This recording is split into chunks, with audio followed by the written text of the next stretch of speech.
করিম সাল্লাল্লাহু আলাইহি সাল্লামকে কেউ যদি গালি দেয়, একটা মানুষ নামাজও হয়তো ভালো করে পড়ে না, কিন্তু সাথে সাথে তার অন্তরে নবী সাল্লাল্লাহু আলাইহি সাল্লামের প্রতি যে ভালোবাসা আছে, সে ভালোবাসার কারণে ব্যথা অনুভব করে কি করে না? আল্লাহু আকবার। 1400 বছর আগে, 1450 প্রায় বছর আগে দুনিয়া থেকে চলে যাওয়া একটা মানুষের জন্য 1450 বছর পরও তাকে একটা গালি দিলে, কটু কথা বললে আমাদের অন্তরের ভিতরে আঘাত লাগে। এর নাম ঈমান। এর নাম কি রে ভাই? এরকম একটা ঘটনা বাইর করেন তো।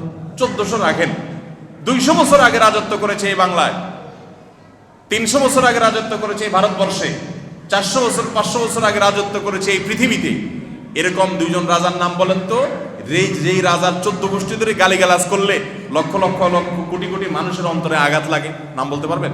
পরপরই আপনারা দেখেন মুসলমানদেরকে কিছু মানুষ খোঁচা দেয়, মুসলমানদেরকে কিছু মানুষ খোঁচা দেয়।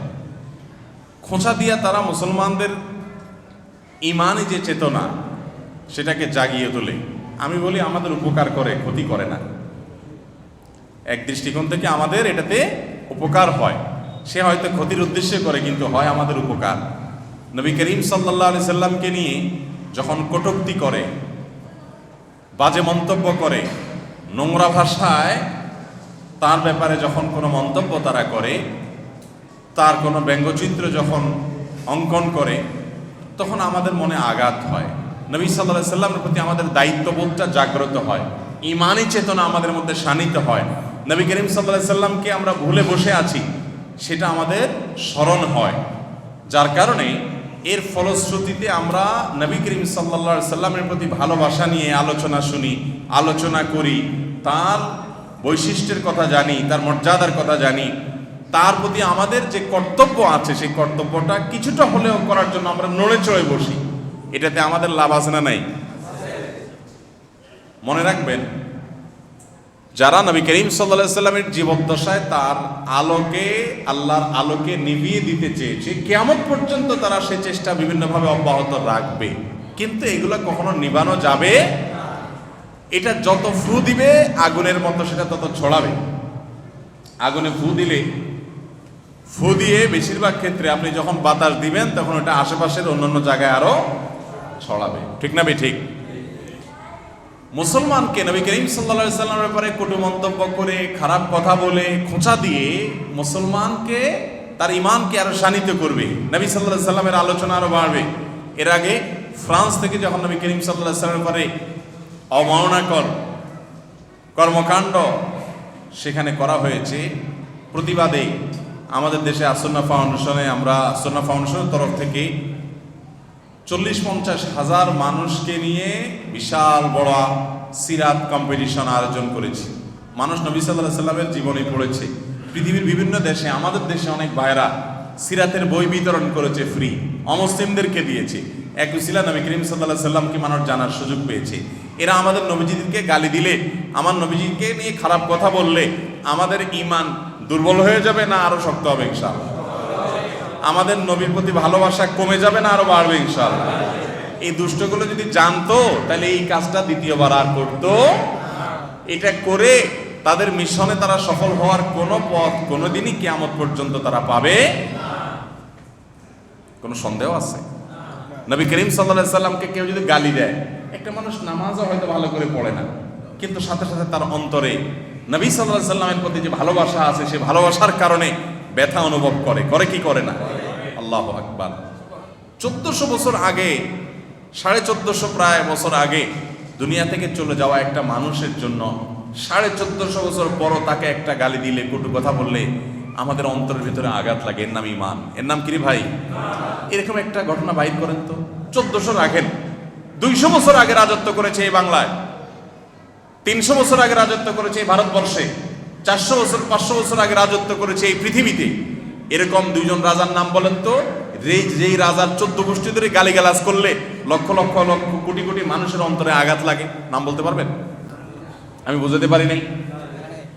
দুনিয়াতে যত রাজা বাদশা ছিল, ক্ষমতাধর ছিল, যারা নবীদেরকে, রাসূলদেরকে, তাদের অনুসারীদেরকে মানুষ মনে করতো না, সেই ক্ষমতাধর রাজারা, মহারাজারা, তাদেরকে গালি দেওয়ার মানুষও তো নেই।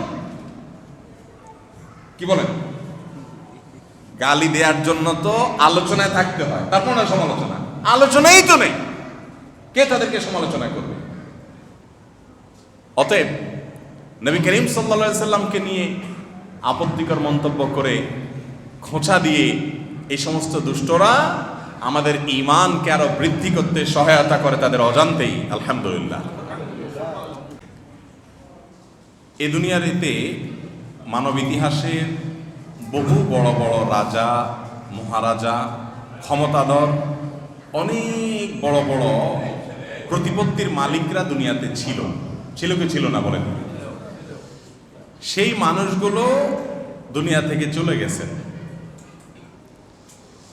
তাদের নাম, প্রশংসা, তাদের গুণকীর্তন, তাদের গুণগ্রাহী, তাদের ভক্ত, তাদের অনুসারী শত শত হাজার হাজার বছর পরেও পৃথিবীতে থাকে, বুঝাইতে পারি নাই।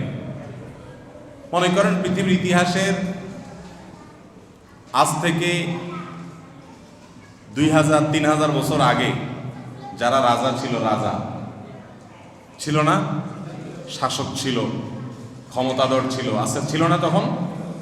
এরকম 10 জন রাজার নাম বলতে পারবেন আপনারা? পারবেন না।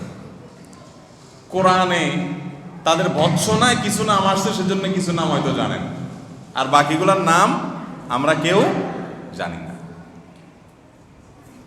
তাদের আমলে তারা কিন্তু মহারাজা ছিল, ক্ষমতাধর ছিল। আর তখনকার যুগে যাদেরকে নিরীহ মনে করত, তারা পাত্তা দিত না, দাম দিত না, গুরুত্ব দিত না, সেই আল্লাহ তাআলার নবী এবং রাসূলদের নাম আপনারা জানেন না? জানেন না? আপনারা কেন, পৃথিবীর সব মানুষই জানে, ইহুদিরাও জানে, খ্রিস্টানরাও জানে তাদের নাম। আল্লাহ রাব্বুল আলামিন পৃথিবীর ইতিহাসে প্রকৃত রাজত্বের মুকুট সে মানুষগুলোর মাথায় তুলে দিয়েছেন, যারা আল্লাহর খাঁটি বান্দা ছিলেন, গোলাম ছিলেন, আর যাদের মধ্যে বন্দিগি ছিল না, আল্লাহর দাসত্বকে যারা গ্রহণ করে নাই, তারা অনেক ক্ষমতাধর, অনেক প্রতিপত্তির মালিক হওয়া সত্ত্বেও পৃথিবীতে তাদের দাপট, তাদের ক্ষমতা, এগুলো তো গেছেই, সাথে সাথে তারাও কালের গর্ভে বিলীন হয়ে গেছে, হারিয়ে গেছে। তাদেরকে আল্লাহ তাআলা এই পৃথিবীতে টিকিয়ে রাখেন নাই, তারা মরে গেছে। আর যারা আল্লাহর গোলামি করেছে, আল্লাহর প্রিয় বান্দা, আল্লাহর নবী রাসূল, তারা মরেও অমর ছিলেন, অমর আছেন এবং কিয়ামত পর্যন্ত থাকবেন ইনশাআল্লাহ। ইব্রাহিম আলাইহিস সালামের যুগের শাসকের নাম প্রসঙ্গত আসছে, সেজন্য আমরা জানি। কিন্তু কোরআনে বহু নবী রাসূলের নাম আল্লাহ তাআলা উল্লেখ করেছেন, যেমন নূহ আলাইহিস সালামের কথা যদি বলি, তারপর আমরা যদি সালেহ আলাইহিস সালামের কথা যদি বলি, তারপরে আপনার হুদ আলাইহিস সালামের কথা যদি আমরা বলি, এরকম আরো বহু নবী রাসূলের কথা বলা যাবে, যাদেরকে আমরা চিনি সহস্র হাজার হাজার বছর আগে দুনিয়া থেকে গেছেন, হাজার হাজার বছর আগে, কত হাজার বছর আগে আল্লাহ ভালো জানেন। কিন্তু তাদের আমলের কোনো শাসক, কোনো নেতা, কোনো ক্ষমতাধর রাজা, তাদের কারোর নাম আমরা জানি। এখান থেকে একটা বার্তা পাওয়া যায়, সে বার্তা হলো, যে ব্যক্তি আল্লাহর দাসত্বকে কবুল করে, দাসত্বকে মেনে নেয়, দাসত্বকে গ্রহণ করে নেয়, আল্লাহ তাআলা পৃথিবীতে তাকেই টিকিয়ে রাখে, বাকিদেরকে আল্লাহ তাআলা টিকিয়ে রাখেন না, এগুলো ক্ষণস্থায়ী থাকে। এই প্রসঙ্গটি এই জন্য উঠালাম যে কয়দিন পরপরই আপনারা দেখেন মুসলমানদেরকে কিছু মানুষ খোঁচা দেয়, মুসলমানদেরকে কিছু মানুষ খোঁচা দেয়, খোঁচা দিয়া তারা মুসলমানদের ইমানি যে চেতনা সেটাকে জাগিয়ে তোলে। আমি বলি আমাদের উপকার করে, ক্ষতি করে না।